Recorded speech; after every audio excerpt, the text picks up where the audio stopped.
আমরা তাকে হারালাম, না তিনি আমাদের মাঝ থেকে চলে গেলেন। যেভাবেই বলি না কেন, নির্মম সত্য হচ্ছে জনাব শামসুল ইসলাম নয় মিয়া দৃশ্যত আমাদের মাঝে আর নেই। কিন্তু তিনি আছেন মানিকগঞ্জবাসীর সকলের হৃদয়ের মাঝে। একজন পরিচ্ছন্ন রাজনীতিবিদ আজ থেকে ১৯ বছর আগে আমাদের ছেড়ে না ফেরার দেশে পাড়ি জমিয়েছেন। তার চলে যাওয়া মানে একজন সজ্জন, পরিচ্ছন্ন এবং দূরদৃষ্টিসম্পন্ন রাজনীতিবিদকে হারিয়েছে দেশ। আর মানিকগঞ্জবাসী হারিয়েছেন একজন রাজনৈতিক মুরব্বী। বলছিলাম মানিকগঞ্জ ২ সাবেক ৪ আসনের প্রয়াত সংসদ সদস্য জনাব শামসুল ইসলাম খানের কথা। এলাকায় যাকে সবাই এক নামে চিনতেন নয় মেয়া হিসেবে। সেই বরেণ্য সাবেক সংসদ সদস্য জনাব শামসুল ইসলাম খানের ১৯তম মৃত্যুবার্ষিকী পালিত হচ্ছে ২২শে জানুয়ারি বুধবার। জনাব শামসুল ইসলাম খান সংসদ সদস্য থাকাকালীন ২০০৬ সালের ২২শে জানুয়ারি ঢাকার ল্যাবেট কার্ডিয়াক হাসপাতালে মারা যান।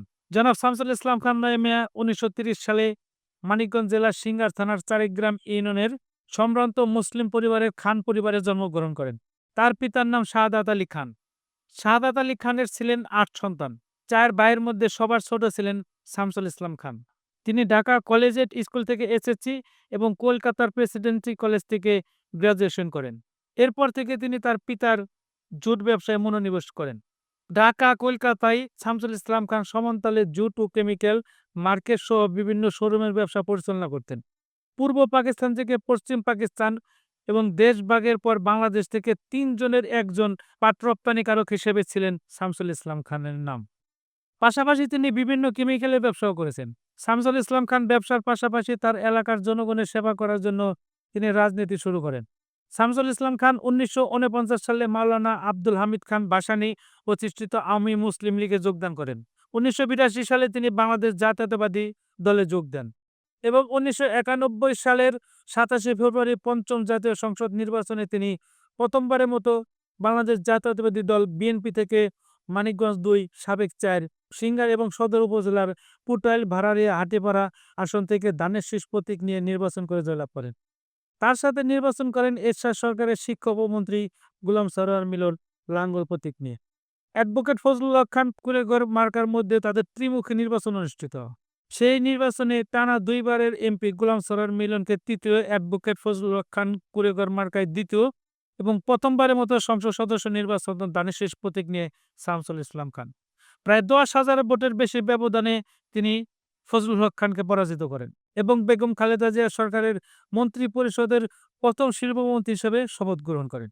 ১৯৯১ থেকে ১৯৯৩ সাল পর্যন্ত সততা এবং নিষ্ঠার সাথে শিল্পমন্ত্রীর দায়িত্ব পালন করেন জনাব শামসুল ইসলাম খান। এরপর তিনি ১৯৯৬ সালের ১৫ ফেব্রুয়ারি অনুষ্ঠিত ষষ্ঠ জাতীয় সংসদ নির্বাচনে ধানের শীষ প্রতীক নিয়ে নির্বাচন করে জয়লাভ করেন। একই বছর ১৯৯৬ সালের ১২ জুন অনুষ্ঠিত হয় সপ্তম জাতীয় সংসদ নির্বাচন। সেই নির্বাচনে জনাব শামসুল ইসলাম খান একই আসন থেকে ধানের শীষ প্রতীক নিয়ে তৃতীয়বারের মতো সংসদ সদস্য নির্বাচন করেন এবং ধানের শীষ প্রতীক নিয়ে আওয়ামী লীগের মনোনীত প্রার্থী ডাক্তার আলী জিলকত আহমেদকে নৌকা প্রতীককে প্রায় ২০,০০০ বেশি ভোটের ব্যবধানে পরাজিত করেন। সেই নির্বাচনে সরকার গঠন করে শেখ হাসিনার নেতৃত্বে আওয়ামী লীগ সরকার। এরপর ২০০১ সালের ১ অক্টোবর অষ্টম জাতীয় সংসদ নির্বাচনে শামসুল ইসলাম খান টানা চতুর্থবার ধানের শীষ প্রতীক নিয়ে নির্বাচন করেন এবং সেই নির্বাচনে মানিকগঞ্জ ৪ আসন থেকে আওয়ামী লীগের মনোনীত প্রার্থী ক্রীড়াবিদ দেওয়ান শফিউল্লাহ বিন টুটুলকে প্রায় ৪০,০০০ বেশি ভোটের ব্যবধানে জয়লাভ করে চতুর্থবারের মতো সংসদ সদস্য নির্বাচিত হন। তিনি প্রথমবার সংসদ সদস্য নির্বাচিত হয়ে তার সমস্ত ব্যবসা প্রতিষ্ঠান তার ছেলেদের হাতে তুলে দিয়ে তিনি শুধু রাজনীতি করতে থাকেন। বার্ধক্যজনিত কারণে তিনি ২০০৬ সালের ২২শে জানুয়ারি ঢাকার ল্যাব এইড কার্ডিয়াক হাসপাতালের সংসদ সদস্য থাকাকালীন সময়ে মৃত্যুবরণ করেন। তাকে শেষবারের মতো দেখার জন্য সাবেক প্রধানমন্ত্রী ও সরকার দলীয় প্রধানমন্ত্রী বেগম খালেদা জিয়া, তৎকালীন বিরোধী দলীয় নেত্রী শেখ হাসিনা, জামায়াতের সাবেক আমির গোলাম আজম সহ প্রায় সকল রাজনৈতিক দলের প্রধানগণ তার ধানমন্ডির বাড়িতে শোকবার্তা এবং তার পরিবারের প্রতি সমবেদনা জানাতে চলে আসেন। তার প্রথম জানাজা অনুষ্ঠিত হয় জাতীয় সংসদ ভবনে। এরপর দ্বিতীয় জানাজা অনুষ্ঠিত হয় সিংগার সরকারি পাইলট উচ্চ বিদ্যালয় মাঠে। শামসুল ইসলাম খান যখন সিংগার এবং সদর উপজেলার পুটাইল, ভাড়ারিয়া, হাটিপাড়া আসনের সংসদ সদস্য নির্বাচিত হন তখন মানিকগঞ্জ তথা সিংগার ছিল একটি অবহেলিত উপজেলা, যেখানে কোনো রাস্তাঘাট পাকা ছিল না বিদ্যুতের ব্যবস্থা এবং সবচেয়ে বড় যে বিষয়টি মানিকগঞ্জ তথা সিংগার উপজেলাকে ঢাকা থেকে বিচ্ছিন্ন করে রেখেছিল। শামসুল ইসলাম খান প্রথম নির্বাচিত হয়ে তিনি ভাবলেন ঢাকা থেকে মাত্র কয়েক কিলোমিটার দূরে সিংগার উপজেলা, যেখানে কোনো ধরনের উন্নয়নমূলক কাজ হয়নি এর আগে। বিশেষ করে ঢাকা জেলার সাভার উপজেলার ধলেশ্বরী নদী সিংগারকে বিচ্ছিন্ন করে রেখেছে। মানিকগঞ্জ জেলা সহ দক্ষিণাঞ্চলের মানুষ অনেক কষ্ট করে ধলেশ্বরী নদীর উপর দিয়ে মানুষ এবং যানবাহন পারাপারের জন্য ফেরির পরিবর্তে এখানে যদি একটি ব্রিজ নির্মাণ করা হয়, তাহলে সিংগার সহ মানিকগঞ্জ এবং দক্ষিণ মানিকগঞ্জের মানুষ এই ব্রিজ দিয়ে খুব দ্রুত ঢাকায় যাতায়াত করতে পারবে এবং কৃষকগণ তাদের ফসল খুব সহজে ঢাকায় নিয়ে ন্যায্য মূল্যে বিক্রি করতে পারবে।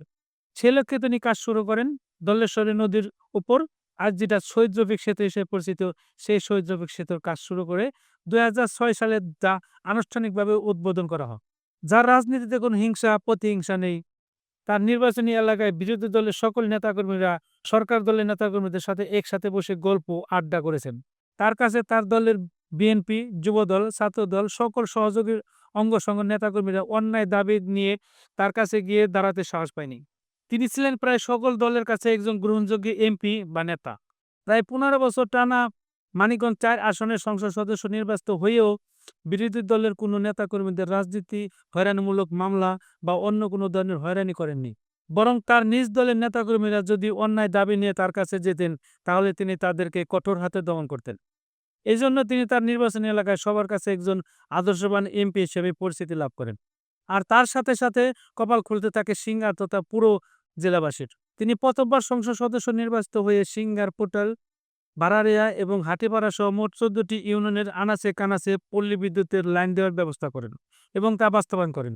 তিনি ছিলেন দৃঢ়দৃষ্টি সম্পূর্ণ রাজনীতিবিদ, যিনি কয়েক বছর পর কোন রাস্তা, কোন জায়গায় ব্রিজ, কোন এলাকায় বিদ্যুৎ দিলে তার সঠিক ব্যবহার হবে এবং তা সাধারণ মানুষের উপকার হবে, তার সুদৃষ্টিতে তিনি নির্মাণ করেন সিংগার থেকে শাহরাল হয়ে সিরাজপুর, সিংগার থেকে চারিগ্রাম হয়ে বালুখণ্ড ভায়া জামসা, সিংগার হতে বাইরা, বন্দুকহীন হতে খাসিরচর হয়ে ফুটনগর কার্পেট মিল, বাস্তা হতে হাতনি হয়ে মানিকনগর, শাওরাল হতে নীলাম্বারপট্টি প্রধান সড়ক সহ অলিতে গলিতে আরও অসংখ্য রাস্তাঘাট যিনি নির্মাণ করেন, তিনি হলেন শামসুল ইসলাম খান নয় মিয়া, যার মৃত্যুতে আজও সিঙ্গারবাসী তাকে মনে পড়ে স্মরণ করে আসছে।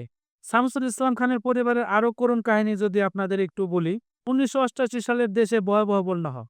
সেই বন্যায় দেশের ৬০ ভাগ জায়গা পানিতে তলিয়ে যায়। ১৯৮৮ সালে বন্যাটি স্থান ভেদে প্রায় ১৫ থেকে ২০ দিন স্থায়ী হয়। সেই বন্যায় সারা দেশের ন্যায় সিংগার উপজেলায়ও ভয়াবহ হয়। শামসুল ইসলাম খান তার নিজ এলাকার সিংগারবাসীদের কথা স্মরণ করে তিনি তার ছেলেদের সিংগার উপজেলার বিভিন্ন এলাকায় পাঠান ত্রাণ সামগ্রী এবং বিশুদ্ধ খাবার পানি, ডায়রিয়াজনিত স্যালাইন নিয়ে একজন ডাক্তার সহ তার ২ ছেলে, বড় সন্তান সাইফুল ইসলাম খান শামীম, ছোট ছেলে হাফিজুল ইসলাম খান উট্টু। বড় ছেলে সাইফুল ইসলাম খানের বন্ধু ডাক্তার শাহরিয়া আহমেদ এবং তার খালাতো ভাই জিকলুল হাসান নৌকা নিয়ে সারাদিন সিংগার উপজেলার বিভিন্ন এলাকায় ত্রাণ সামগ্রী চিকিৎসা দিয়ে তাদের টিম ঢাকার উদ্দেশ্যে নৌকা করে সিংগার থেকে রওনা দেয়। সাভার উপজেলার বলিয়ারপুর চকের মধ্যে পৌঁছালে তাদের বহনকারী কাঠের নৌকাটি একটি স্টিলের নৌকার ডাকাতি করার উদ্দেশ্যে তাদের নৌকার মাঝামাঝিতে উপর দিয়ে আঘাত করলে তাদের বহনকারী নৌকাটি পানিতে ডুবে যায় এবং ঘটনাস্থলে শামসুল ইসলাম খানের ছোট ছেলে হাফিজুল ইসলাম উট্টু, তার একমাত্র খালাতো ভাই জিকলুল হাসান যিশু, ডাক্তার শাহরিয়ার মর্মান্তিক মৃত্যু ঘটে এবং ভাগ্যক্রমে সেই স্টিল বডি নৌকার পিছনের একটি রশি ধরে প্রাণে বেঁচে যান তার বড় ছেলে সাইফুল ইসলাম খান শামীম। ১৯৯৮ সালে শামসুল ইসলাম খানের বড় ছেলে সাইফুল ইসলাম খান শামীম ক্যান্সার রোগে আক্রান্তে মৃত্যুবরণ করেন। প্রয়াত শামসুল ইসলাম খান কথা বলতেন কম, আর যেটা বলতেন সেটা বহুমাত্রিক অর্থ দিয়ে ধরা দিত রাজনৈতিক সমাজে। জনপ্রিয়তা মুখে রাজনীতির স্রোত এখন বাংলাদেশের বুকে, সেই স্রোতে তিনি ভাসেননি, আবার জনপ্রিয়তার পেছনেও তিনি ছুটেননি, অথচ তিনি অসম্ভব এক জনপ্রিয় রাজনীতির ব্যক্তিত্ব। শামসুল ইসলাম খান তার চলে যাওয়ার মধ্য দিয়ে দেশের রাজনীতির অন্যরকম এক রুগ্ন চেহারা আরও স্পষ্ট হলো। কিন্তু অল্প কথায় এতটুকু বলা যায়, ক্ষমতায় থেকেও তিনি কখনো বোঝাতে চান নাই তিনি ক্ষমতাবান, যেটা মুখের ভাষায়, শারীরিক ভাষায় কিংবা কাজে। এই জায়গায় তিনি এক অন্যান্যদের থেকে আলাদা হয়ে গেলেন। অথচ তিনি ছিলেন দেশের সবচেয়ে প্রবীণ এবং ঐতিহ্যবাহী রাজনৈতিক সংগঠন বাংলাদেশ জাতীয়বাদী দল বিএনপির টানা ৪ বারের সংসদ সদস্য এবং প্রবীণ রাজনৈতিক ব্যক্তিত্ব। জীবনের শেষ দিন পর্যন্ত মহান স্বাধীনতার ঘোষক, বহুদলীয় গণতন্ত্রের প্রবক্তা, শহীদ প্রেসিডেন্ট জিয়া রহমানের আদর্শের সৈনিক হয়ে মানিকগঞ্জ ২ সাবেক ৪ আসনের জনগণের যিনি মৃত্যুর আগ দিন পর্যন্ত সেবা করে গেছেন, তার এই আদর্শের প্রতি অনুগত্য দেখিয়েছেন। বাবার রাজনৈতিক উত্তরসূরি হিসেবে রেখে গেছেন তার মেজ ছেলে প্রকৌশলী মনির ইসলাম খান শান্তকে। শামসুল ইসলাম খানের দায়বদ্ধতা ছিল তার দলের কাছে, নেতার কাছে। তার চেয়ে বেশি দায়বদ্ধ ছিল তিনি আদর্শের কাছে, নৈতিকতার কাছে, বিবেকের কাছে। নিজের বিবেক বুদ্ধি নীতিকে বিসর্জন দিয়ে তিনি রাজনীতি করেননি। রাজনীতিতে যখন যুক্তি ও বুদ্ধির অভাব দেখা দেয়, তখন শুরু হয় কুকর্তার স্রোত। নীতি ও আদর্শের ভিত্তির উপর দাঁড়িয়ে যে রাজনীতি, যেখানে কুকর্তা বা সস্তা মন্তব্যের কোনো ঠাঁই নেই। সেই বিশ্বাস থেকে এক চুলও সরেনি তিনি জীবনের শেষ মুহূর্ত দিন পর্যন্ত। তার মৃত্যুর পর মনে হচ্ছে আকস্মিক অর্থে এই আদর্শ, নৈতিকতা, বিবেকের প্রতি দায়বদ্ধ থাকা একটা যুগের পতধ্বনি থেমে গেল কি? শেষ বাক্যটাও অসত্য প্রমাণের দায়িত্ব আগামী দিনের রাজনীতিবিদদের।